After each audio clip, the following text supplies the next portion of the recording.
ಇರ್ಬೋದು ಇವತ್ತು this is the weather in Bangalore. ಇವತ್ತು ನಮ್ಮ ಅಮ್ಮಂಗೆ ಒಂದಷ್ಟು ಪ್ರಶ್ನೆ ಕೇಳೋಣ ಅಂತ ಹೇಳ್ಬಿಟ್ಟು ಅನ್ಕೊಂಡೆ. ಅಲ್ಲ, ರಿಲೇಶನ್ಶಿಪ್ ಅಲ್ಲಿ ಹೆಣ್ಮಕ್ಳು ಮಾಡೋ ತಪ್ಪೇನು? ನಾನು ತಪ್ಪಿ ನಾಳೆ ಒಂದ್ ಹುಡುಗನ್ ನಮ್ಮ ಮನೆ ಕರ್ಕೊಂಬಂದ್ ನನ್ನ ಬಾಯ್ ಫ್ರೆಂಡ್ ಅಂತ ಹೇಳಿದ್ರೆ ಏನ್ ಮಾಡ್ತೀರಾ? ಮಷೀನ ಮುರಿದೋದ್ರೆ ಕಷ್ಟ ಇವಾಗ. ಗೈಸ್ ಇಲ್ಲಿ ನೋಡಿ, ಇಲ್ಲಿ ಕಿತ್ತಾಡ್ತಿರೋದ ಇವರು. ಅವನು ಎಷ್ಟು ಏನೆಲ್ಲ ಮಾಡ್ಕೊಡೋನು. ನಾನು ಚಪಾತಿ ಮಾಡ್ತಾ ಇದ್ದೆ, ಅವ್ನು ಬೇರೆ ಐಟಮ್ಸ್ ಮಾಡೋನು. ಹಾಯ್ ಹಲೋ ನಮಸ್ಕಾರ, ನಾನು ಮನುಷ್ಯ and welcome back to my YouTube channel. ನಾನು ಕೂದಲು ಹಾರಾಡ್ತಿರೋದು ನೋಡ್ತಿರ್ಬೋದು. ಇವತ್ತು this is the weather in Bangalore and ಹೆಂಗೆ ಅಂತಂದ್ರೆ ಮಳೆ ಬರುತ್ತೆ. ಪ್ರಾಬ್ಲಿ ಗೊತ್ತು ನಿಮಗೆ ಗೊತ್ತಿರ್ಬೋದು ಸ್ವಲ್ಪ ದಿನ ಹೆಂಗ್ ಮಳೆ ಬರ್ತಿದೆ ಬೆಂಗಳೂರಲ್ಲಿ ಅಂತ ಹೇಳ್ಬಿಟ್ಟು. 18th ಫ್ಲೋರ್ ಅಲ್ಲಿ ಇದ್ರೆ guys, this is the thing. Problem ಅಂತಾನು ಹೇಳ್ಬೋದು, ಅಡ್ವಾಂಟೇಜ್ ಅಂತಾನು ಹೇಳ್ಬೋದು. ನನ್ನ ಫೋನ್ ಕೂಡ ಆಗ್ಬಿಡ್ಬೋದು, ಅಷ್ಟು ಗಾಳಿ ಇದೆ. ಸೊ ಇದು ನೋಡಿ, ಇಲ್ಲಿ ಹಿಂದೆಗಡೆ ಇದೆಲ್ಲ ಬಿದ್ದೋಗ್ತಾ ಇದೆ. So that's why window close ಮಾಡಿ ಹೋಗ್ಬೇಕು ಎಲ್ಲೇ ಇದ್ರು. ಸೊ ನೀವು ಕೂಡ ಅಪಾರ್ಟ್ಮೆಂಟ್ ಅಲ್ಲಿ ಸ್ಟೇ ಆಗ್ತಿದ್ರೆ ಸೊ ವಿಂಡೋನೆಲ್ಲ ಕ್ಲೋಸ್ ಮಾಡಿ. ಅಂಡ್ ಇವಾಗ ಏನಂತಂದ್ರೆ ಇವತ್ತು ನಂದು ಒಂದು ಬ್ರ್ಯಾಂಡ್ ಶೂಟ್ ಇತ್ತು. ಸೊ ಅದಕ್ಕೆ ಅಂತ ಹೇಳ್ಬಿಟ್ಟು ಪುನೀತ್ ಬ್ರೋ ಅವ್ರು ಬಂದಿದ್ದಾರೆ. ಹಾಯ್ ಹೇಳಿ ಬ್ರೋ. ಆ್ಯಂಡ್ ಬ್ರೋ ನಿಮ್ಮ ಹೆಸರು? ಚೇತನ್ ಅಂತ. ಸೊ ಇವಾಗ ಅದಕ್ಕೆ ಅಂತ ಹೇಳ್ಬಿಟ್ಟು ಅವ್ರು ಬಂದಿದ್ದಾರೆ. ಆ್ಯಂಡ್ ನಾನು ಇನ್ನೂ ಊಟ ಮಾಡಿಲ್ಲ ಇವತ್ತು. ನಮ್ಮಮ್ಮ ನೋಡಿ ಗೈಸ್ ಏನೇನೋ ತಂದ್ಬಿಟ್ಟು ಹೆಂಗೆ ಎಕ್ಸ್ಪೆರಿಮೆಂಟ್ ಮಾಡ್ತವ್ರೆ ಅಂತ ಹೇಳ್ಬಿಟ್ಟು. ಎಂಥದ್ದು ತರಕಾರಿ ಕಟ್ ಮಾಡೋದಂತೆ. 300 ರೂಪಾಯಿ ಇತ್ತು, 500 ರೂಪಾಯಿ ತಗೊಂಡ್ರು ಅಂತಾರೆ. ಪ್ರತಿ ಸಲ ನಮ್ಮ ಅಮ್ಮನ ಇದೇ ಪ್ರಾಬ್ಲಮ್. ಇಲ್ಲ 450 100 ರೂಪಾಯಿ ಶಿಪ್ಪಿಂಗ್ ಚಾರ್ಜ್ ತಗೊಂಡಂತೆ. ಮಷೀನ ಮುರಿದೋದ್ರೆ ಕಷ್ಟ ಇವಾಗ. ಆಗ್ತಾನೆ ಇಲ್ಲ. ಇನ್ಸ್ಟ್ರಕ್ಷನ್ಸ್ ನೋಡ್ರಿ ವಿಡಿಯೋನೆಲ್ಲ ಹಿಂಗ್ ಮಾಡ್ಕೊಂಡ್ರೆ ಹೆಂಗೆ? ಹಿಂಗೆಯಾ ನಮ್ಮಮ್ಮ ಮಾಡೋ ಜುಗಾಡ್ನೆಲ್ಲ ಇವರು ನಿಂತ್ಕೊಂಡು ನೋಡ್ತವ್ರೆ. ಏನ್ ಮಾಡ್ತವ್ರೆ ಇವರು ನೋಡೋಣ ಅಂತ ಹೇಳ್ಬಿಟ್ಟು. ಅವ್ರಿಗೂ ಪಾಪ ನೋಡಿಲ್ಲ ಅಲ್ಲ ನೀನ್ ಈ ಥರ ಎಲ್ಲ ಮಷೀನ್ ಎಲ್ಲ? ನಾನು ನೋಡಿಲ್ಲ. ಅದೇನಾದ್ರು ಆದ್ರೆ ಹೇಳಮ್ಮ, ಮುರಿದೋದ್ರು ಹೇಳಮ್ಮ, ನ್ಯಾಪ್ಟಲ್ ಅವ್ರಿಗೆ ವಾಪಸ್ ಮಾಡ್ಬಿಡೋಣ. ಸೊ ಇವಾಗ ನಂದು ಶೂಟ್ ಮಾಡಬೇಕು. ಸೊ ಅದಕ್ಕೆ ಅಂತ ಹೇಳ್ಬಿಟ್ಟು ಇಲ್ಲೆಲ್ಲ ಚೇರೆಲ್ಲ ನಿಲ್ಲಿಸ್ಬಿಟ್ಟಿದ್ದೀನಿ. ಅಲ್ಲಿ ನೋಡಿ ನಮ್ಮ ಡಾಗಿಗೆ ಪೆಟ್ ಮಾಡ್ತಾರೆ, ಅವಳಲ್ಲೇ ಇದ್ದಾಳೆ. ನಾನಿವತ್ತು ನಮ್ಮ ಅಮ್ಮಂಗೆ ಒಂದಷ್ಟು ಪ್ರಶ್ನೆ ಕೇಳೋಣ ಅಂತ ಹೇಳ್ಬಿಟ್ಟು ಅಂದ್ಕೊಂಡೆ. ಸೊ ಅದಕ್ಕೆ ನಮ್ಮಮ್ಮ ಇವತ್ತು ಆನ್ಸರ್ ಮಾಡಬೇಕು. ಮಾಡ್ತೀರಮ್ಮ? ಗೊತ್ತಿದ್ರೆ ಮಾಡ್ತೀನಿ, ಗೊತ್ತಿದ್ರೆ ಮಾಡಲ್ಲ. ಓಕೆ. ಸೊ ನಿಮಗೆ ಫಸ್ಟ್ ಕ್ವಶನ್ ಏನಪ್ಪ ಅಂತಂದರೆ, ನಾನು ಯಾವುದ್ರ ಮೇಲೆ ತುಂಬ ಜಾಸ್ತಿ ದುಡ್ಡು ಖರ್ಚು ಮಾಡ್ತೀನಿ ಅನ್ಸುತ್ತೆ? ಇತ್ತೀಚೆಗೆ ಅವ್ರ ಮೇಲೂ ಮಾಡ್ತಿಲ್ಲ. ಫಸ್ಟ್ ಎಲ್ಲ ಬಟ್ಟೆ ಮೇಲೆ ಆಗ್ತಿದ್ದೆ. ಈಗೆಲ್ಲ ಅದು ಇದು ಇನ್ವೆಸ್ಟ್ಮೆಂಟ್ ಮಾಡೋಕ್ಕೆ ಪ್ಲಾನ್ ಮಾಡ್ತಿದೆಯಲ್ಲ. ಅದು ಜಾಸ್ತಿ ದುಡ್ಡು ಎಲ್ಲಿ ಹೋಗುತ್ತೆ ಅನ್ಸುತ್ತೆ ನಿಮಗೆ? ಕ್ಯಾಬಿಗ? ಮನೆಗಲ್ವಾ? ಕ್ಯಾಬು ಓಹೋ ಮನೆಗೆ ಅವೆಲ್ಲ ಮಾಮೂಲಿ. ಅದು ಮನೇದು ಮಾಡಲೇಬೇಕದು. ಓಕೆ. ತಿನ್ನೋದು ಕಡಿಮೆ ಮಾಡೋಕ್ಕಾಯ್ತದ? ನನ್ನ ಯಾವ ಒಂದು ಹ್ಯಾಬಿಟ್ ನಿಮಗೆ ಇಷ್ಟ ಆಗಲ್ಲ? ನೀನು ಜಾಸ್ತಿ ಆಚೆ ಹೋಗೋದು. ಮನೇಲಿ ಏನು ಮಾಡಲಿ ಬರುತ್ತೆ ಕಂಟೆಂಟ್ಸ್ಗೆ. ನಾನು ಯಾವಾಗಲಾದ್ರೂ ಇನ್ಫ್ಲುಯೆನ್ಸರ್ ಆಗ್ತೀನಿ ಅಂತ ಅಂದ್ಕೊಂಡಿದ್ರಾ? ಇಲ್ಲ, ಅಂದ್ಕೊಂಡಿರ್ಲಿಲ್ವಾ? ಒಳ್ಳೇದಾಯ್ತಾ ಕೆಟ್ಟದಾಯ್ತಾ ಇನ್ಫ್ಲುಯೆನ್ಸರ್ ಆಗಿದ್ದು? ಒಳ್ಳೇದು ಆಗಿದೆ. ಈಗ ಗಂಡು ಹುಡ್ಕೋದು ಕಷ್ಟ ಆಗಿದೆಯಲ್ಲ, ಅದೇ ಜಾಸ್ತಿ ಸಕ್ಸಸ್ಫುಲ್ ಆದರೆ ಗಂಡು ಹುಡ್ಕೋದು ಕಷ್ಟ ಅಂತನಾ? ನಿನ್ನ ಮಟ್ಟಕ್ಕೆ ಬೆಳೆದಿರೋರು ಸಿಗ್ಬೇಕಲ್ಲ, ಕಷ್ಟನ. ನನ್ನ ಕುಕ್ಕಿಂಗ್ನ 1 to 10 ರೇಟ್ ಮಾಡ್ರಿ. ನನ್ನ ಕುಕ್ಕಿಂಗ್ ಸ್ಕಿಲ್ಸ್ನ ಲಾಸ್ಟ್ ಯಾವಾಗ ತಿಂದಿದ್ದು ಅಂತ ಯೋಚನೆ ಮಾಡ್ತಾರಮ್ಮ. ಯಾವಾಗ ಕುಕ್ಕಿಂಗ್ ಮಾಡಿದೀಯ ನೀನು? ಇದು ವಿದ್ಯಾರಣ್ಯಪುರದಲ್ಲಿರುವಾಗ. ಹೌದಾ? ಅದು ನಾನು ಬಂದಾಗ ಮಾಡಿಲ್ಲ, ನೀವಿದ್ದಾಗ ಮಾತ್ರ. ನಾನು ಬಂದ್ಮೇಲೆ ನೀನು ಮಾಡೇ ಇಲ್ಲ ಬಿಡು. ಅದೇ ಅಮ್ಮ ಎದುರು ಯಾಕೆ ಮಾಡೋದಿರೋದೊಂದು ಬರುತ್ತೆ. ಅದೇ ಇವಾಗ ಹುಡುಗರಲ್ಲಿ ಯಾವ ಒಂದು ಕ್ಯಾರೆಕ್ಟರು ಇದ್ರೆ ದೇವರಾಣಗೂ ಈ ಹುಡುಗನ್ ಮಾತ್ರ ನನ್ನ ಮಗಳನ್ನ ಕೊಡಲ್ಲ ಅನ್ನೋ ಒಂದು ಕ್ಯಾರೆಕ್ಟರ್ ಏನು ಹುಡುಗರಲ್ಲಿ ನಿಮಗೆ ಇಷ್ಟ ಆಗ್ದಲ್ಲ ಇರುವಂಥ ಕ್ಯಾರೆಕ್ಟರು ಗಂಡು ಮಕ್ಕಳಲ್ಲಿ? ತುಂಬ ಒರಟು ಸ್ವಭಾವ ಇಷ್ಟಪಡಲ್ಲ. ತುಂಬ ಸಾಫ್ಟ್ ಆಗಿರುವಂಥ ಇರಬೇಕು. ಅಟ್ಲೀಸ್ಟ್ ನನ್ನ ಜೊತೆ ಸಾಫ್ಟ್ ಆಗಿರಬೇಕು. ಬೇರೆಯವ್ರ ಜೊತೆ ಏನು ಬೇಕಾದ್ರೂ ಮಾಡ್ಕೊಳ್ಳಿ. ಬೇರೆ ಜೊತೆ ಅಲ್ಲ, ಸಾಮಾನ್ಯವಾಗಿ ನಿನ್ನ ಜೊತೆನೇ ಸಾಫ್ಟ್ ಆಗಿದ್ರೆ ಬೇರೆ ಜೊತೆ ಯಾರು ಹಂಗೆ ಒರಟಾಗಿರಲ್ಲ. ನೀವು ಲವ್ ಮ್ಯಾರೇಜ್ ಪ್ರಿಫರ್ ಮಾಡ್ತೀರಾ ಅಥವಾ ಅರೇಂಜ್ ಮ್ಯಾರೇಜ್ ಪ್ರಿಫರ್ ಮಾಡ್ತೀರಾ? Love with arrange.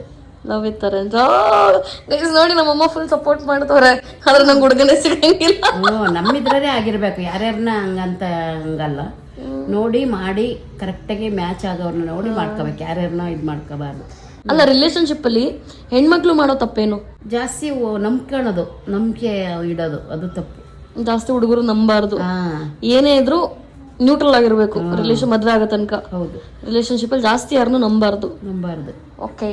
ನಂಬಿಕೆ ಇಟ್ಟಷ್ಟು ಅದನ್ನ ಕ್ಯಾಶ್ ಮಾಡ್ಕೊಳ್ತಾರೆ. ನಾನು ತಪ್ಪಿ ನಾಳೆ ಒಂದು ಹುಡುಗನ್ ನಮ್ಮ ಮನೆ ಕರ್ಕೊಂಬಂದು ನನ್ನ ಬಾಯ್ ಫ್ರೆಂಡ್ ಅಂತ ಹೇಳಿದ್ರೆ ಏನ್ ಮಾಡ್ತೀರಾ? ಏನ್ ಮಾಡೋಣ, ಕರೆಕ್ಟಾಗಿ ಎಲ್ಲ ನಮಗೆ ಮ್ಯಾಚ್ ಆಗುತ್ತಾ ಅಂತ ನೋಡ್ತೀನಿ, ಅಂದ್ರೆ ಇಲ್ಲ ಬೇಡ ಅಂತೀನಿ.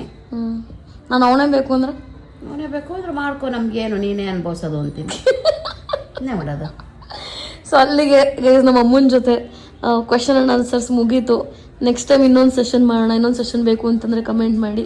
ಅಪ್ಪ ಅಮ್ಮನ್ನ ಯಾಕೆ ಅವರು ಇದನ್ನ ಮಾಡ್ತಾರೆ, ಜಡ್ಜ್ ಮಾಡ್ತಾರೆ ಅನ್ನೋದು ನೀವು ಅದನ್ನ ಅರ್ಥ ಮಾಡ್ಕೊಳ್ಳಿ. ಗೈ ಸೀರಿಯಸ್ಲಿ ನಾವು ಯಾವತ್ತಿದ್ರು ಅಪ್ಪ ಅಮ್ಮನ ಮಾತು ಕೇಳಿ, ಅವ್ರೇನೋ ಹೇಳ್ತಿದ್ದಾರೆ ಅಂತಂದ್ರೆ ಅವ್ರೇನೋ ನಾವು ನೋಡ್ದಲ್ಲ ಇರೋದು ನೋಡಿರ್ತಾರೆ ಅನ್ನೋ ಒಂದು ರೀಸನ್ ಇರುತ್ತೆ. I am speaking from experience ಅಲ್ಲ ಅಮ್ಮ, ಅಷ್ಟೇ. ಪೋಕೋ ನಿಂಗೆ ಯಾವ ಥರ ಹುಡ್ಗಬೇಕೆ? ಹುಡುಗ ಹಂಗಂದ್ರೆ ಇನ್ನೊಂದು ಕೇಳ್ತಾಳೆ ಖುಷಿ ಅವಳಿಗೆ ನೋಡೋದು. ಗೈಸ್ ನಮ್ಮಮ್ಮ ಇವಾಗ ಕಟ್ ಮಾಡ್ಬಿಟ್ಟು ಇಟ್ಟಿದ್ದಾರೆ. ಓ ಓಕೆ, ಇವಾಗ ವರ್ಕ್ ಆಗ್ತಿದೆ ನೋಡಿ. ಒಂದು ಪ್ಲೇಟ್ ಇಡಮ್ಮ, ಪ್ಲೇಟ್ ಇಡಮ್ಮ. ವಾ ವಾ ವಾ ವಾ ವಾ, ಪ್ಲೇಟ್ ಇಟ್ಬಿಟ್ಟು ಮಾಡಬಿಟ್ಟು ನೋಡ್ರಿ ಗೈಸ್, ಹಿಂಗೆ ಮಾಡೋದು ಇವರೆಲ್ಲ. ಸೊ ಗೈಸ್ ಇವಾಗ ನಮ್ಮನೇಲಿ ಊಟಕ್ಕೆ ಅಂತ ಹೇಳ್ಬಿಟ್ಟು ಹಾಕೊಟ್ಟಿದ್ರಮ್ಮ ಚಕ್ಲಿ ಹಾಕೊಡ್ರಿ ಇವಾಗಲೇ ಒಂದು ಗ್ಲಾಸ್ ತಿನ್ಬೇಕು. ಸೊ ಇವಾಗ ಇದನ್ನು ತಿನ್ನುವ. ನನಗೆ ಉಪ್ಪಿನಕಾಯ್ದೆಲ್ಲ ಊಟ ಸರಲ್ಲ, ಸೊ ಬೇಕು ಉಪ್ಪಿನಕಾಯಿ ಹಾಕೊಂಡು ತಿನ್ನಬೇಕು. ಸೊ ಗೈಸ್ ಪೋಕೋ ನೋಡಿ ಇದೇ ಥರ ಆಟ ಆಡೋದವಳು. ಮ್ಯಾಟ್ ಇಟ್ಕೊಂಡು ನಮ್ಮ ಅಮ್ಮನ ಜೊತೆ ಆಟ ಆಡ್ತಾಳೆ. ಮ್ಯಾಟಿಂದ ತಿನ್ನೋಳ್ತಾರ. ನಮ್ಮ ಅಮ್ಮನ ಹತ್ರ ಇಷ್ಟು ಕ್ಲೋಸ್ ಅಲ್ವಾ, ನಮ್ಮಪ್ಪ ಬಂದರೆ ಸೀದಾ ಅಡಿಗೆ ಹೋಗ್ಬಿಟ್ಟಿರ್ತಾಳೆ, ಒಂದು ಮಾತಾಡಲ್ಲ. ಒಂಚೂರು ಅಪ್ಪಾಜಿ ಮಾತಾಡಿದ್ರೆ ಸಾಕು ತಿಳ್ಕೊತಾಳೆ ಮಾತಾಡೋಕೆ. ಮತ್ತೆ ಮುದ್ದೆ ಎಲ್ಲಿ ಜಾಸ್ತಿ ಆಗುತ್ತೆ ಅಲ್ಲ ಅಲ್ವಾ? ನೋಡಿ ನೋಡಿ ನೋಡಿ ನೋಡಿ ಈಗ ನೋಡ್ತಾಳೆ, ಸಾಂಬಾರು ನೋಡ್ತಾರ ಅಂತ ನೋಡಿ ಎತ್ಕೊಂಬಂದು ಕಿತ್ಕೊಳ್ಳಿ ಅಂತ. Usually most of the videos ನಾನೇ ಹ್ಯಾಂಡಲ್ ಮಾಡ್ತೀನಿ, ಶೂಟ್ ಮಾಡೋದೆಲ್ಲ. ಬಟ್ ದಿಸ್ ಟೈಮ್ ಒಂದು ಟೀಮ್ ಇದ್ರೆ ಚೆನ್ನಾಗಿರುತ್ತೆ ಅಂತ ಹೇಳ್ಬಿಟ್ಟು ಅವ್ರನ್ನ ನಾನು ಕರೆಸಿದ್ದೆ. ಇನ್ನೊಂದ್ಸಲ ಪ್ಲೇ ಮಾಡಿ ಅಮ್ಮ, ಸೌಂಡ್ ಆಗುತ್ತಮ್ಮ. ಅಮ್ಮ ಗೆಜ್ಜೆ. ಸೊ ಗೈಸ್ ನಮ್ಮಮ್ಮ behind the scenes this is what she does ಆಯ್ತಾ. She is the like the most careless person. ಅಮ್ಮ ಸೌಂಡ್ ಆಗೋದು ಮಾಡಬೇಡ್ರಿ ಅಂತಂದ್ರೂ ಅವ್ರದ್ದೇ ಲೋಕದಲ್ಲಿ ತೇಲ ಆಡ್ತಾ ಇರ್ತಾರೆ ನಮ್ಮಮ್ಮ. ನೋಡಿ ಇವಾಗಲೂ ಅವ್ರದ್ದೇ ಲೋಕದಲ್ಲಿದ್ದಾರೆ. ಆಯ್ತಾ ತರಕಾರಿ ಕಟ್ ಮಾಡಿ ಚಾಪಿಂಗ್ ಮಷೀನಲ್ಲಿ? ನಾಳೆ ಇನ್ನೇನೇನು ಆರ್ಡರ್ ಮಾಡಿದ್ದೀರಾ? ಅಪ್ಪಾಜಿಗೆ ಚಪ್ಪಲಿ. ಓ ಗೈಸ್ ನಾನು ಕೊಡೋ ದುಡ್ಡಲ್ಲಿ ನೋಡ್ರಿ ಇವರೆಲ್ಲ ಫುಲ್ ಉಡಾಯಿಸ್ತಿದ್ದಾರೆ. ನನಗೆ ಏನೋ ದುಡ್ಡೇ ಉಳಿತಿಲ್ಲ ನನಗೆ. ಇದಕ್ಕೆ ನಾನು ಶಾಪಿಂಗ್ ಮಾಡ್ತಿಲ್ಲ ಇತ್ತೀಚೆಗೆ, ನಮ್ಮ ಅಪ್ಪ ಅಮ್ಮ ಶಾಪಿಂಗ್ ಮಾಡೋದು ಸ್ಟಾರ್ಟ್ ಮಾಡಿದ್ದಾರೆ. ಇವಳು ನೋಡಿ ಯಾರೋ ಬಂದರು ಅಂತ ಬಗ್ಳುತ್ತಾ ಇದ್ದಾಳೆ. ಇವ್ರು ಹೊರಗಡೆ ಹೋಗಿದ್ರು, ಎಲ್ಲಿಗೆ ಹೋಗಿದ್ರು ಗೊತ್ತಿಲ್ಲ. ಎಲ್ಲಿಗೆ ಹೋಗಿದ್ರಿ? ಸುಮ್ಮನೆ ನೋಡಕ್ಕೆ ಹೋಗಿದ್ರಾ? ಈಗ ಪಪ್ಪಾಯ ಕಟ್ ಮಾಡಿ ಇಟ್ಟಿದ್ದಾರೆ, ಇದು ಸ್ವಲ್ಪ ತಿನ್ನಬೇಕು. ತಿನ್ನೋಕೆ ಮೂಡಿಲ್ಲ ಗೈಸ್ ಇವತ್ತು. ಗೈಸ್ ಇಲ್ಲಿ ನೋಡಿ, ಇಲ್ಲಿ ಕಿತ್ತಾಡ್ತಿರೋದ ಇವರು. ಕೆಲಸ ಇಲ್ದಿರೋರೆಲ್ಲ ನೋಡಿ ಹಿಂಗೆ ಮಾಡೋದು ಕುತ್ಕೊಂಡು. ಈ ಕೆಲಸ ಇಲ್ವಲ್ಲ, ಅಡುಗೆ ತಿಂಡಿ ಎಲ್ಲ ಆದ್ಮೇಲೆ ಹೋಗ್ರಿ ನೀವು ಸಪೋರ್ಟ್ ಮಾಡೋಗ್ರಿ. ಎದೋಗಿ ಬೇಗ ಹೋಗು ಕಿತ್ಕೊಂಡು ಬಂದವಳು. ಈಗ ನೋಡ್ತಾಳೆ ಯಾರ ಹತ್ರ ಹೋಗಿ ಕಿತ್ತಾಡೋದು ಅಂತ ಹೇಳ್ಬಿಟ್ಟು ಅಲ್ಲಿ ನಿಂತ್ಕೊಂಡು.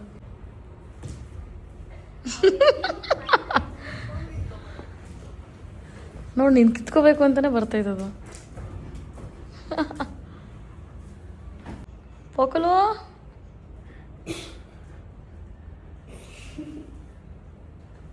Throw it away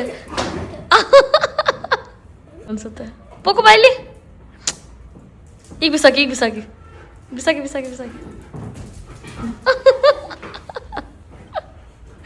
ಎದ್ಕೊಂಬಂದು.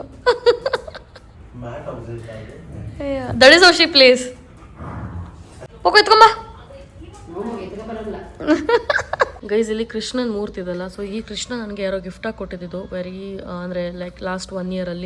ಸೊ ಅದು ಬಾಕ್ಸಿಂದ ತೆಗ್ದೇ ಇಲ್ಲ, ಹಂಗೆ ಇಟ್ಕೊಂಡಿದ್ದೀನಿ ನಾನು. ಏನೋ ಇಸ್ಕಾನ್ಗೆ ಹೋಗಿದ್ದೆ ಅವಾಗ ಕೊಟ್ಟಿದ್ದು. ಅದರೊಳಗೂ ಒಂದು ಪ್ಯಾಕ್ ಇದೆ ಮತ್ತು ಬಾಕ್ಸ್ ಇದೆ. ಸೊ ಬೆಳಗ್ಗೆ ಎದ್ದ ತಕ್ಷಣ ಡೈಲಿ ಇದನ್ನು ನೋಡ್ತೀನಿ. ಸೊ ನೀವು ಕೂಡ ನಿಮ್ಮ ಪಕ್ಕದಲ್ಲಿ ಒಂದು ದೇವ್ರ ಮೂರ್ತಿನೋ ಅಥವಾ ಒಂದು ಫೋಟೋನೋ ವಾಲಿಗೆ ಹಾಕೊಳ್ಳಿ, ಸೊ ದಟ್ ಬೆಳಗ್ಗೆ ಎದ್ದ ತಕ್ಷಣ ನೋಡ್ಬೋದು. ಕೆಳಗಡೆ ಬಂದು ಸುಮ್ಮನೆ ಥರ ಒಂದಷ್ಟು ಫುಟೇಜಸ್ನ ತೊಗೋತಿದ್ವಿ ಕನ್ಫರ್ಮೇಷನ್ ಆಗೋ ತನಕ. ಸೊ ಗೈಸ್ ನಾನು ಮೊನ್ನೆ ಇದು ಯಶುಗೆ ಈ ಥರ ಒಂದು ಬಾಕ್ಸ್ ಕೊಟ್ಟೆ ಗೊತ್ತಾ. ಸೊ ಇದು ಕೂಡ ಸೇಮ್ ಬಾಕ್ಸು. ಇದು ಕ್ಯಾಪ್ ಹೊಡೆದೋಗ್ಬಿಟ್ಟಿದೆ. ನನಗಂತೂ ಸಕ್ಕತ್ ಬೇಜಾರಾಗ್ತೈತಿ. ಇತ್ತೀಚೆಗೆ ಎಲ್ಲ ಕಾಸ್ಮೆಟಿಕ್ಸ್ ಎಲ್ಲ ಹೊಡೆದೋಗ್ಬಿಡ್ತಾ ಇದೆ, ಯಾಕೆ ಅಂತ ಗೊತ್ತಿಲ್ಲ. ಅದರದ್ದು ಹಾಫ್ ಪೀಸ್ ನೋಡಿ ಇಲ್ಲಿದೆ, ಇನ್ನು ಹಾಫ್ ಎಲ್ಲೋಯ್ತು ಅಂತಲೇ ಗೊತ್ತಿಲ್ಲ, ಹಂಗೆ ಕಳೆದೋಗ್ಬಿಟ್ಟಿದೆ. ಏನು ಮಾಡೋಂಗಿಲ್ಲ. ಸೊ ಗೈಸ್ ನಾನು ಮೊನ್ನೆ ಬ್ರೆಡ್ ತೊಗೊಂಡಿದ್ದೆ ಜಿಮ್ಮಿಗೆ ಹೋಗ್ಬೇಕಾದ್ರೆ. ನಮ್ಮ ಅಣ್ಣ ಅದನ್ನು ಮಾಡ್ಕೊಂಡು ತೊಗೊಬಂದವನೆ. ನಾನು ಪ್ಲೇಟ್ ಇಸ್ಕೊಳ್ಳೋಕ್ಕೆ ಅಂತೋದೆ ನನ್ನ ಕಾಲು ಹಿಡ್ಕೊಂಬಿಡ್ತು. ಒಳ್ಳೆ ಹೆಂಗೆ ಗೊತ್ತಾ, ಪಪ್ಸ್ ಸ್ಮೆಲ್ ಬರುತ್ತೆ ಗೊತ್ತಾ, ಆ ಥರ ಸ್ಮೆಲ್ ಬರ್ತದೆ. ಆ ರೇಂಜಿಗೆ ಮಾಡಿದೆ ನಮ್ಮ ಅಣ್ಣ. So my brother is also very good at cooking. ಮೊನ್ನೆ ಕೂಡ ಫ್ರೈಡ್ ರೈಸ್ ಎಲ್ಲ ತಿನ್ವಲ್ಲ, ನೋಡೋದಲ್ಲ. ಸೊ ನಾನು ಅಣ್ಣ ಇರ್ತಿದ್ದಾಗ ಅವನು ಏನೆಲ್ಲ ಮಾಡ್ಕೊಡೋನು. ನಾನು ಚಪಾತಿ ಮಾಡ್ತಾಯಿದ್ದೆ, ಅವ್ನು ಬೇರೆ ಐಟಮ್ಸ್ ಮಾಡೋನು, ಫ್ರೈಡ್ ರೈಸ್ ಆ ಥರ ಎಲ್ಲ, ಈ ಥರ ಬ್ರೆಡ್ಡಿಂದೆಲ್ಲ, ಬ್ರೆಡ್ಡು ಆಮ್ಲೆಟ್ ಆ ಥರದ್ದೆಲ್ಲ. ಇವಾಗ ತಿನ್ನುವ. ಸೊ ಗೈಸು ನನ್ನ ಪ್ಲೇಟಲ್ಲಿ ಬಂತಲ್ಲ, ಏನಾಯಿತು ಗೊತ್ತಾಗಲಿಲ್ಲ. ಇವರು ತಿಂತವ್ರು ಇವಾಗ. ಸೊ ಹಾಗಾಗಿ ಇನ್ನೊಂದನ್ನು ಕೇಳೋಣ ಅಂತ ಹೇಳ್ಬಿಟ್ಟು ಹೋಗ್ತಾ ಇದ್ದೀನಿ. ಡುಮ್ಮ ಏನಾಯ್ತು ಗೊತ್ತಿಲ್ಲ, ಎಲ್ಲ ಹೋಗ್ಬಿಡ್ತು, ಎಲ್ಲಾಯ್ತು ಗೊತ್ತಿಲ್ಲ. ಕಂಡ್ರೆ ಬಂದರೆ ಯಾರೋ ಎತ್ಕೊಂಡು ಹೋದ್ರು ಅನ್ಸುತ್ತೆ ನೋಡಿ, ಅದಕ್ಕೆ ಖಾಲಿ ಬಿಡೋದು. ಇದು ನಂದಾ, ನಂಗೆ ಕೊಡು. ಚೆನ್ನಾಗಿದೆ, ಒಳ್ಳೆ ಗಮ್ಮಂತದೆ. ಸೊ ಗೈಸ್ ಇವಾಗ ಅಣ್ಣ ಪಾಸ್ತಾ ಮಾಡಿದ್ದಾನೆ. ಸೊ ಹಾಗಾಗಿ ಪಾಸ್ತಾ ತಿಂತಾ ಇದ್ದೀವಿ. ಮನೆಯವರೆಲ್ಲ ಜಾಯಿನ್ ಆಗಿದ್ದಾರೆ ಇವಾಗ.